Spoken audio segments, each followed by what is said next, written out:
আল্লাহ রাব্বুল আলামিনের নবী বলেছেন 10 জন সাহাবীকে নবীজি দুনিয়াতে জান্নাতের সার্টিফিকেট দিয়েছেন। কত?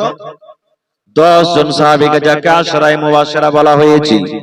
10 জন সাহাবীকে নবী বলেছেন, হে ওমর তুমি জান্নাতে যাবে, হে ওসমান তুমি জান্নাতে যাবে, হে আলী তুমি জান্নাতে যাবে, হে আব্দুর রহমান তুমি জান্নাতে যাবে, হে সাদ তুমি জান্নাতে যাবে, হে সাঈদ তুমি জান্নাতে যাবে, হে ওমর তুমি জান্নাতে যাবে। এই করে করে নবীজি 10 জন সাহাবীর নাম নিয়েছেন, তোমরা জান্নাতের ভিতরে চলে যাবে। ওরে আল্লাহ, কত বড় কথা! দেখেন, দুনিয়াতে জান্নাতের সার্টিফিকেট পেয়েছেন, জান্নাতের ভিতরে চলে যাবে। আহারে, সেই 10টা মানুষের মধ্যে একজন সাহাবী ছিলেন যার নাম হলো ওসমান রাদিয়াল্লাহু তাআলা আনহু। এটা হলেন নবীজির জামাই। নবীজি প্রথম বেটির তার সাথে বিয়ে দিয়েছিলেন। এবার বেটি যখন মারা গেল, নবীজি আবার তার সাথে আর একটা বেটির নবীজি বিয়ে দিয়ে দিলেন। ওইটা নবীজির জামাই। নবীজির 2 জন কলেজার টুকরা তাকে নবীজি জীবনে দিয়েছিলেন। 2 জন মেয়ের সাথে বিবাহ হয়েছিল। ওই উসমান গনি রাদিয়াল্লাহু তাআলা আনহু, এটা নবীজির জামাই। ওই উসমান জান্নাতে যাবেন, নবীজি দুনিয়াতে সার্টিফিকেট দিয়ে দিয়েছেন। ওই উসমানের কথা, হযরত উসমান রাদিয়াল্লাহু তাআলা আনহু যখন কোন কবরকে দেখতেন, কিংবা যখন কোন কবরের পাঞ্জরে দাঁড় হইতেন, কোন কবরের পাঞ্জর দিয়ে যখন যেতেন, ওরে সুবহানাল্লাহ, চোখ দিয়ে রে ভাই উসমান রাদিয়াল্লাহু তাআলা আনহু কবরকে দেখে এত কাঁদতেন, এত কাঁদতেন, চোখ দিয়ে ঝরঝর ঝরঝর ঝরঝর করে পানি ঝরতো, চোখ দিয়ে ঝরঝর করে পানি ঝরতো, এত পানি ঝরতো তার চোখের পানিতে সমস্ত দাড়ি কিন্তু তার ভিজে যেত। এত কাঁদতেন কবরকে দেখে, চোখের পানিতে সমস্ত দাড়ি ভেজে যেত। ওহো, দেখেন কেন কাঁদতেন। আপনারা যেমন বসে বসে জালসা শুনছেন, একটা লোক যদি কেউ কাঁদতে লাগে হঠাৎ করে, তাকে জিজ্ঞাসা করবেন, রে ভাই তুমি কেন কাঁদছো? করবেন না? বলেন করবেন কি করবেন না? হযরত উসমান কবরকে দেখে কাঁদছেন, কিন্তু লোকেরা জানে না যে হযরত উসমান কেন কাঁদে, চোখ থেকে কোনো পানি ঝরি। আর এমন কাঁদছে, ওরে আল্লাহ, চোখের পানিতে সমস্ত দাড়ি কিন্তু ভিজে গেল। আল্লাহর নবীর সাহাবীরা পাঞ্জরে যারা ছিলেন বলছেন, উসমান কি কারণে তুমি কাঁদো? তোমার চোখে এত পানি কেন? কারণটা কি? কিছু বুঝতে পারলাম না, তোমার চোখের পানিতে সমস্ত দাড়ি ভিজে গেল, এই কান্দার কারণটা কি? তুমি কি একটু আমাদেরকে জানাবে না? এই আমার একড়া বাদশার সরাঘাট এলাকার ভাইরা মায়েরা খালারা একটু শুনেন। এবারে উসমান গনি কে বলছেন, রে আমার বন্ধুরা, এই আল্লাহর নবীর সাহাবীরা, আমি কেন কাঁদছি রে, কান্নার কারণটা তোমরা শুনবে, তাইলে শোনো। আল্লাহর নবী বলেছেন, এই কবরকে দেখে আমি কাঁদছি। এই কবরের ব্যাপারে নবী আমার সামনে কিছু বয়ান করেছেন, তাই আমি কবরকে দেখে কাঁদছি। এবারে সাহাবীরা বললেন, কবরকে দেখে কেন কাঁদো? এই কবর থেকে বড় হলো জাহান্নাম। নবীজি জাহান্নামের যখন বয়ান করেছেন, তুমি অত কান্দো না, যত কান্দন তুমি কবরকে দেখা কান্দো। এইবারে উসমান বললেন, রে আল্লাহর নবীর সাহাবীরা, নবী আমার বলেছেন, মানুষের মৃত্যুর পর, মানুষের যখন শ্বাস বন্ধ হয়ে যাবে, মানুষ যখন মরে যাবে, মানুষের মৃত্যুর পর সর্বপ্রথম তার জায়গা হবে কবর। কবর তার জায়গা হবে। মানুষ যখন মরে যাবে, ওই বেটারা কার বাড়িতে লাশটাকে রাখতে ভালো লাগবে না। মা যখন মরে যাবে, ওই মাটাকে আর বাড়িতে রাখতে হবে না। বাপ যখন মরে যাবে, ওই বাপকে কবরে আর রাখা হবে না। গ্রামের মোড়ল যখন মরে যাবে, ওই মোড়ল কার গ্রামে রাখা হবে না। যখন বেটা বেটিরা মরে যাবে, ওই বেটা বেটি কার গ্রামে রাখা হবে না। মৌলানা হাজের যখন মত হয়ে যাবে, ওই মৌলানা কিংবা হাজি কার গ্রামে রাখা হবে না। তাড়াতাড়ি করে 2 নম্বরে তাকে আমরা কবরে রেখে আসি। আল্লাহর রাসূল বলেছেন, রে আল্লাহর নবীর সাহাবীরা, মানুষের মৃত্যুর পর মানুষের থাকার জায়গা হবে সর্বপ্রথম কবর। কবর হবে রে।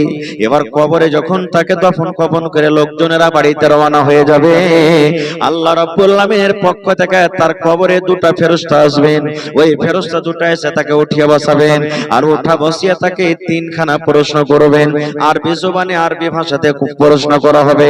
কবরে কোনো বাংলা কথা চলবে না, কবরে হিন্দি চলবে না, কবরে উর্দু চলবে না, কবরে ইংরেজি চলবে না, কবরে আপনার দুনিয়ার কোনো ভাষা চলবে না, একটাই মাত্র আরবি জবান হবে, আরবি ভাষাতে কথা হবে।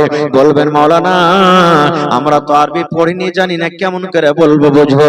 আল্লাহ রাব্বুল আমিন আপনাকে আমাকে ক্ষমতা দান করবেন, কবরে যাওয়া মাত্রই আরবি বুঝতে পারবো এবং বলতে পারবো, আল্লাহ ক্ষমতা দান করবেন।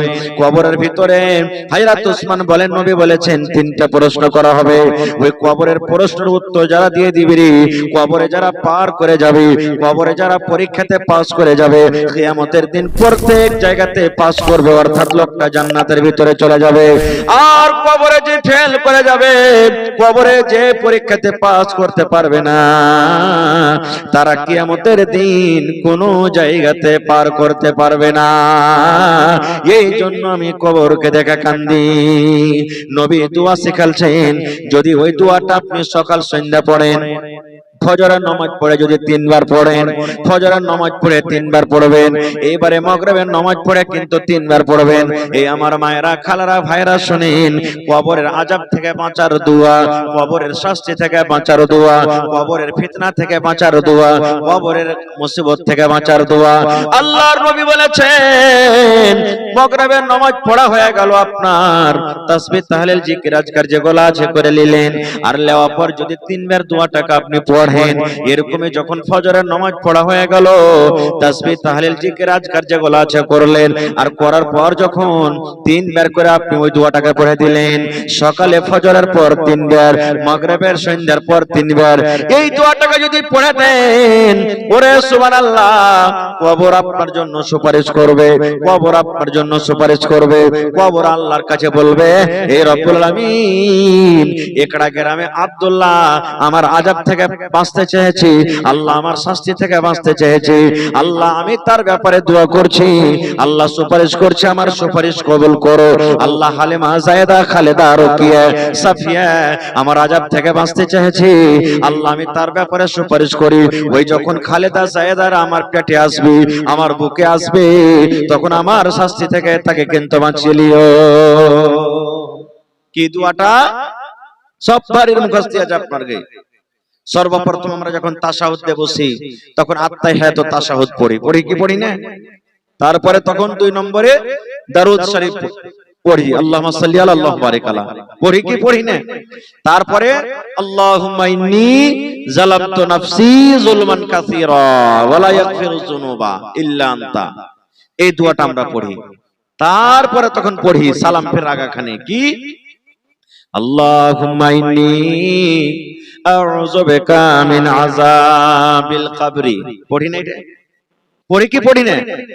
আল্লাহুম্মা ইন্নী আউযু বিকা মিন আযাবিল কবরি, এই দোয়াটা পড়ি আমরা। গোটাই দোয়াটা আমি বলবো না, এই দোয়াটা পড়ি। এই দোয়াটা মাত্র 3 বার আপনাকে পড়িতে হবে। ওরে সুবহানাল্লাহ, 3 বার আপনাকে পড়িতে হবে। আল্লাহুম্মা ইন্নী আউযু বিকা মিন আযাবিল কবরি, 3 বার যদি আপনি পড়েন, কবর সুপারিশ করবে আপনার জন্য।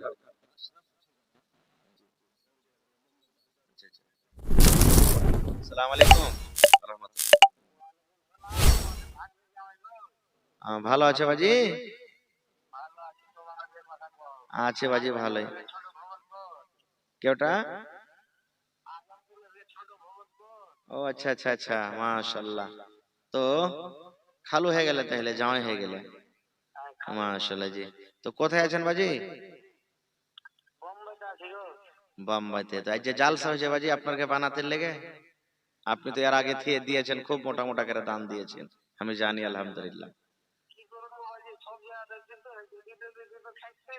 জি জি, আচ্ছা আচ্ছা, কহেন তো, এতদিন থেকে এত দান দিয়েছেন, আল্লাহ কি কমাল সে বাড়িয়ে দিয়েছে আরো আপনার? আল্লাহ বলছেন আমাকে দিবি আরো বাড়াবো। তা আজ কট্টি দিবেন বাজি?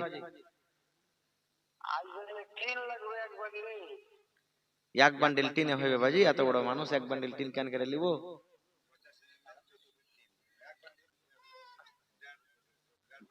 দেড় বান্ডিলে হয়ে যাবে নাকি? 50 mm 1.5 বান্ডিল মাদানী সাহেবের কোনা টিন হইলে হয়ে যাবে ইনশাআল্লাহ। 14 ফিটে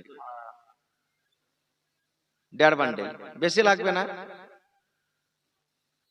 যাই লেগে যাবে আপনি দিয়ে দিবেন টিনটা বাজি ইনশাআল্লাহ। দোয়া করে দিছি আপনার জন্য। ঠিক ঠিক ঠিক, দোয়া করে দিচ্ছি। মাশাআল্লাহ। দেখেন আমার বাপজি, এই দেখেন বিদেশে পড়ে আছেন বাড়ি ঘর ছেড়ে, এই বানাতের জন্য 14 ফিট 50 দেড় বান্ডিল টিন দান করলেন মা বাবার জন্য। নারে তাকবীর।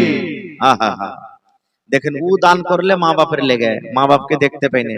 আর মা বাপ যদি খালি একটু দিল থেকে ছেলের লেগে দোয়া করে, আসমান ফুটা হয়ে আল্লাহর কাছে দোয়া চলে যাবে ইনশাআল্লাহ, আসমান ফুটা হয়ে চলে যাবে। এই জন্য মা খালারাকে বলবো যে ছেলে পেলের লেগে যখনই দোয়া করবেন ভালো দোয়া করবেন। মেলায় মা খালা আছে, ছেলে যদি একটু ভুল করে দেয়, ছোট ছেলে গেলা ঘাস কাটতে গেল না, পড়িতে গেল না, দাঁত চিপে চিপে করে মরার বেটা মরা, খালে ভরা তোকে ঘলে ভরবো রে মরার বেটা মরা, দাঁত চিপে চিপে গেল দিবে জিন্না, তোকে খালে ভরবো, তুই কবরে সাজিয়ে যা, এরকম ভাবে দোয়া করবে না। প্রত্যেক মানুষের একটা করে দোয়া কবুল হয়, একটা টাইম থাকে দোয়া কবুল হওয়ার। এ বহিনারা মায়েরা, যেই টাইম খানে আপনি ছেলের লেগে বদ দোয়া করলেন যে তুই খালে সন্তানে মরার বেটা গোলামের বেটা গোলাম, ওই টাইম খানে যদি আপনার দোয়াটা কবুল হয়ে যায় তো ছেলেটা খালে সন্দেবে না, সন্দেবে না, মরবে না, মরবে না। তো এই লেগে তখন কে কানবে? আপনি তো কানবেন ঘুরে, তখন চোখ মুছিয়েন আপনি। এই লেগে খবরদার কান দিয়েন না, ছেলেটাকে বদ দোয়া দিয়েন না। বদদুয়া দিয়ে কি লাভ? আল্লাহর নবী জানোয়ারকে গাল দিতে তা মানা করেছে, এটা তো হলো মানুষ, আপনারই পেটের সন্তান। এই লেগে ছেলে পিলাকে ভালো দোয়া দিবেন, যখনই দিবেন ভালো দোয়া দিবেন।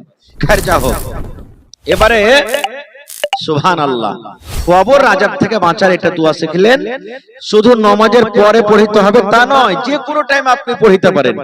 আপনি রাস্তা দিয়ে হাঁটছেন, কবর মনে পড়ে গেল, আল্লাহুম্মা ইন্নী আউযু বিকা মিন আযাবিল কবরি ওয়া আউযু বিকা মিন ফিতনাতিল মাসিহিদ দাজ্জাল ওয়া আউযু বিকা মিন ফিতনাতিল মাহইয়া ওয়া ফিতনাতিল মামাত আল্লাহুম্মা ইন্নী আউযু বিকা মিনাল মাসামি ওয়াল মাগরাম। আচ্ছা বলেন তো, যখন কোন মানুষ মরবে, মরার খবর শুনলেন, তখন কি দোয়া পড়বেন? ইন্না লিল্লাহি ওয়া ইন্না ইলাইহি রাজিউন, এটাই না? নিজের ভিতরে যদি কেউ মরে তো আর একটু বাড়িয়ে দিবেন, আল্লাহুম্মা আজুরনি ফি মুসিবাতি ওয়া আখলিফ লি খায়রাম মিনহা। এই দোয়াটা আপনাকে পড়িতে হবে। কিন্তু আল্লাহ, মরার খবর শুনতে গেলে তো মা খালারা এমন কাঁদবে রে ভাই, নাই পুঁটাতে লাখে পুঁটা ছাই সুই করে পুঁটা চলে আসবে, নাই কান্দনে কাঁদবে, জমিনে গড়াগড়ি করবে, ওর দেখা দেখি 5টা 10টা আশেপাশের যত মহিলারা আছে জমা হয়ে যাবে, কি আছে দি বুবু, আর বুবুকে কি কইবে এমন বয়ান ধরে সুর ধরে ধরে কাঁদবে যে কোয়ার কথা নেই। এগুলা কান্দা হারাম, নাওহা, এগুলা কানতে হবে না খো। হ্যাঁ, কোন মা খালা দাদি নানি এমন আছেন যে কানতে হয় না, মরতে গেলে সবর করতে হয়, দোয়া দরুদ করতে হয়, তখন সাইড থেকে ফের কোন মহিলা বলবেন এই লিসি লাগানোর দিলটা কত পাথরটি, হ্যাঁ, ওর বাপটা মরেছে তো লাগছে মাগির কত ভালো হয়েছে, চোখ দিয়ে এক ফোঁটা তার পানি ঝরে না, এরকম ভাবে আরো ওকে তিক দিয়ে দিয়ে কথা হইবে। এগুলা সব ভুল কথা। এবারে মানুষ মরলো, মানুষ মৃত্যু হলো, নর হোক নারী হোক ছোট হোক বড় হোক, মানুষের মরার পর আমরা কি করি? তাকে গোসল পানি দেওয়াই, দেও কি দেয় না? মোহাম্মদ আলম দিলেন। আচ্ছা আর 2 মিনিট, এবারে লেখা রাখেন তো দোয়া করে দিচ্ছি। এবারে আমরা গোসল পানি দিয়ে তার জানাজার নামাজ পড়ি। জানাজা পড়ে কি পড়ি না ভাই? কত ভাইকে দেখবেন গ্রামে মরেছে, রুমাল মাথায় দিয়ে টুপি মাথায় দিয়ে চলে গেল। আজকে যারা বসে আছেন এখানে, ছেলে হিসাবে ভাই হিসাবে বলছি, কেউ মনে দুঃখ নেবেন না।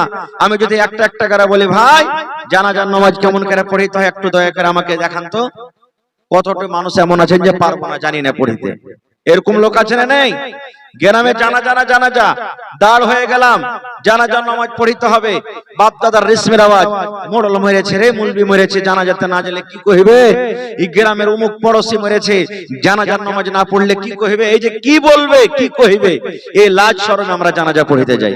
কিন্তু এটা দেখি না যে জানাজা পড়িতে গেলে নেকি আছে। কি নেকি?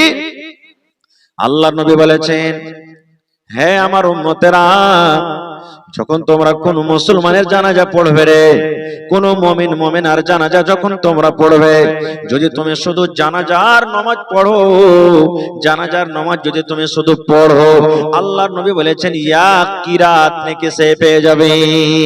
কয় কিরাত? ইয়া কিরাত নেকি পেয়ে যাবে। তারপরে নবী বলেছেন উম্মত রে, জানাজার নামাজের পর যদি কাফন দাফনে তুমি শরীক থাকো, বিসমিল্লাহ বলে 3 খাবল মাটি দিয়ে দাও, কিংবা মাটি হাজার হাজার লাখ লাখ মানুষ আছে, তুমি তার জন্য দোয়া ইস্তেগফার করছো, তার জন্য তুমি দাঁড় হয়ে হয়ে দোয়া করছো, তুমি যতক্ষণ কাফন দাফন শেষ না হয়ে যাবে তুমি অপেক্ষা করছো, আল্লাহর নবী বলেছেন তোমার খাতাতে আরো এক কিরাত নেকি চেপে যাবে।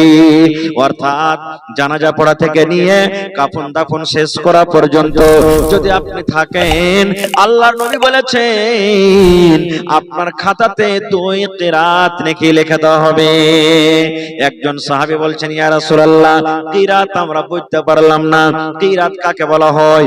নামাজ পড়লাম 1 কিরাত পেলাম, আবার মাটি দিলাম 1 কিরাত পেলাম, কিরাত কাকে বলে? আল্লাহর নবী বলেছেন উম্মত রে, কিরাত বলতে 1 উহুদ পাহাড়, 1 কিরাত মানে 1 উহুদ পাহাড় বরাবর, মোটামুটি 1 উহুদ পাহাড়। তবে এক জানাজা পড়লেন 1 উহুদ পাহাড় বরাবর নেকি পেয়ে গেলেন। আপনি কফন দফন করলেন, মাটি দিলেন, শরীক থাকলেন, ওখানে 1 কিরাত মানে 1 উহুদ পাহাড় নেকি পেয়ে গেলেন। যদি আপনি একটা জানাজাতে থাকলেন, কাফন দাফন করলেন, মাটি দিলেন, আল্লাহ রাসূল বলেছেন আপনার রেজিস্টারে 2 উহুদ পাহাড়ের বরাবর আপনাকে নেকি দেওয়া হবে। নেকি মনে করে যদি চান তো নেকি পাওয়া যাবে, আর বাপদাদার যদি রেশমের আওয়াজ মনে করে যান তাহলে কিন্তু পাওয়া যাবে না। আপনার এলাকাতে গ্রামে কি আছে না আছে জানি না, আমাদের গ্রামে বা খাস করে আরো মেলা জায়গাতে দেখতে পাচ্ছি ছোট ছেলেগুলা যদি মারা যায়, ওর জানাজার আমরা মর্যাদা দিনে, হ্যাঁ যা 2-4-5টা 10টা গেল চলে এলো, এটা আমরা মনে করি। আর যদি একটা নামি গামি মারা যায়, দেখবেন তারা জানাতে লাখ লাখ হাজার হাজার মানুষ। জি না, একটা বড় মানুষের জানাজা পড়ে জানে কি পাবেন, ছোট মানুষের জানাজা ততক্ষণে নেকি আছে। এই জন্য ছোট বলে হ্যাকারত করিয়েন না, নেকি মনে করে যাবেন, আল্লাহ তাআলা আপনাকে নেকি দিবে। কত মানুষ আরো এমন আছে মাটি দিলে 3 খাবল আর দেই উড়ান, মনে হয় আগুনের পরে বসছিল, এরকম হয়েছে না? হয় না? মাটি দিলে আর দেই উড়ান। বলবেন হাজি মাওলানা মাটি দিয়ে তাহলে কি করবো, যেতে পাবো না? যেতে পাইবেন, আপনার দরকার আছে যান, কিন্তু যখন আপনি উদ্ধার করতে এসেছেন মাইয়াতকে, আল্লাহুম্মা গফির লি হাইয়ানা, হে আল্লাহ যত জীবিত আছেন তাকে maaf করে দাও, ওয়া মাইয়াতেনা যত লোক মরে গেছে আল্লাহ তারাকে maaf করো, ওয়া সাগীরেনা আল্লাহ যত ছোট আছে ওরাকে maaf করে দাও, ওয়া কাবীরেনা সমস্ত বড়রাকে আল্লাহ maaf করে দাও, ওয়া যাকারেনা আল্লাহ মদলকালাকে maaf করে দাও, ওয়া উনসানা আল্লাহ যত মায়া লোক আছে ওরাকে maaf করে দাও। এই উদ্ধার যে করতে এসেছেন আর 3 খাবল মাটি দিয়ে চলে গেলেন, মাটি দেওয়ার তারিখা জানলেন না, মাটি দেওয়ার তারিখা আমরা শুনলাম না, চলে গেলেন। বিসমিল্লাহ বলে মাটি দিতে হবে আপনাকে, মাটি দিলেন আর উড়ে গেলেন। কোন দিক থেকে মাটি দিতে হবে, কোন জায়গাখানে মাটি দিতে হবে, এটা আমরা জানলাম না, শিখলাম না। তো কখন শিখবেন ভাই, কখন শিখবেন? আল্লাহ রাসূল বলেছেন যখন তুমি একটা জানাজাতে যাবে, যতক্ষণ পর্যন্ত তাকে দফন কফন শেষ না হবে তার জন্য তোমাকে দোয়া পড়তে হবে। আল্লাহুম্মা গফির লাহু ওয়ারহামহু ওয়া সাব্বিতহু আলাল হক কিংবা আলাল ঈমান। এই আল্লাহ যে লোকটা মরে গেছে, আল্লাহ জি এরপরে তুমি দয়া করো, আল্লাহ এরপরে তুমি রহম করো, আল্লাহ জীবনে যে কোনো গুনাহ করেছে আল্লাহ তুমি maaf করে দাও, আল্লাহ যদি চুরি করে থাকে চুরির গুনাহ maaf করে দাও, আল্লাহ বেনামাজি হয়ে মরে থাকে ওর নামাজ maaf করে দাও, আল্লাহ যদি মদ পান করে থাকে আল্লাহকে তুমি maaf করে দাও। মাবুদ জীবনের সমস্ত গুনাহ তার maaf করে দাও, এবং আল্লাহ তারপরে তুমি দয়া করো, রহম করো। আল্লাহ তোমার বিনা দয়াতে কেউ তোমার জান্নাত যেতে পারবে না। এবং আল্লাহ জি এখন যে ওকে হিসাব কিতাব হবে, ফেরেশতা এসে যে সওয়াল জবাব করবে, আল্লাহ এই সওয়াল জবাব তার জন্য তুমি আসান করে দিও। নিজের বাংলাতে কহেন, আরবি না পড়বেন, নিজের ভাষাতে এরকম করে দোয়া করেন, দোয়া করতে হবে। কিন্তু আমরা কি দোয়া পড়বো জানেন? হবে কার ভুট্টা লেগেছে এগুলা বে, বাপরে শালা 4টা 5টা করে মুচা হয়েছে, কত ভুট্টা গালা দানা ভালো বিচন ভালো বে, কোন কোম্পানি এগুলা ভুট্টা? ধান যদি ভালো হয়, ওরে আল্লাহ, এই লক করে কত যে ডিএপি আর ইউরিয়া খাদ দিয়েছে, ধানের বিটটা গালা দেখ না কত মোটা মোটা হেলে গেছে। এগুলা আমার কাছে দোয়া, এগুলো দোয়া জি না ভাই। আমার জানাজা পড়ার তারিকা শিখতে হবে। যদি নবীর তারিকা মতন আপনার আমার জানাজার নামাজ না হয়, সে মাইয়াতকে আমরা উদ্ধার করতে পারবো না। কিভাবে? সুন্দরভাবে সাফ বান্দে হয়ে যান, কাতার বান্দে হয়ে যান। যে মাইয়াত আছে জানাজা সামনে আছে, এবার ইমাম সাহেব আল্লাহু আকবার বলে যখন বুকে হাত বাঁধবি, আপনিও বুকে হাত বেঁধে দিলেন। এবারে জানাজা পড়া শুরু হয়ে গেল। এই জানাজার টাইমে বন্ধুরে বায়াত বাণী কিন্তু আপনাকে পড়িতে হবে না। নামাজ যখন পড়েন, এমনি নামাজ যখন পড়িতে যান, যেগুলা রুকু সাজদা নামাজে আছে, আপনি ওই নামাজে বায়াত বাণী পড়বেন, দুআ ইফতিতাহ, দুআ সানা পড়বেন। কিন্তু জানাজার নামাজে আপনাকে বায়াত বাণী পড়িতে হবে না। আল্লাহু আকবার বলে যেমন বুকে হাত বাঁধলেন, সিনাতে হাত বাঁধলেন, আউযু বিল্লাহি মিনাশ শাইতানির রাজিম, বিসমিল্লাহির রহমানির রহিম পড়ে আপনি ডাইরেক্ট সূরাতুল ফাতিহা তেলাওয়াত করে দেন। সূরাতুল ফাতিহা হয়ে গেল গোটাই সূরা।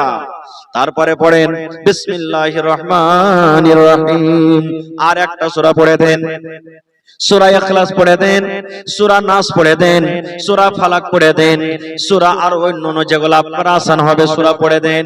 এবার দুইটা সূরা হয়ে গেল আপনার।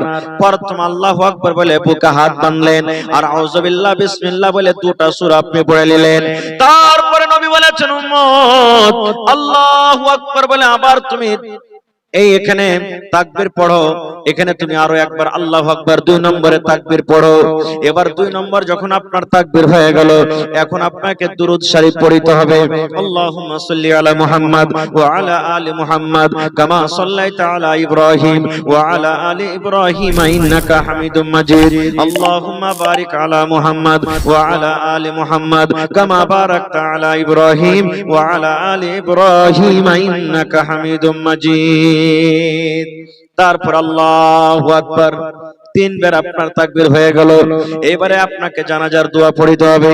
যে দোয়াটা আমরা মাসুর বেশিরভাগ পড়ি, এটা পড়েন, কিংবা মাইয়াতের জন্য যেটা খাস দোয়া আছে সেটা আপনি পড়িতে পারেন।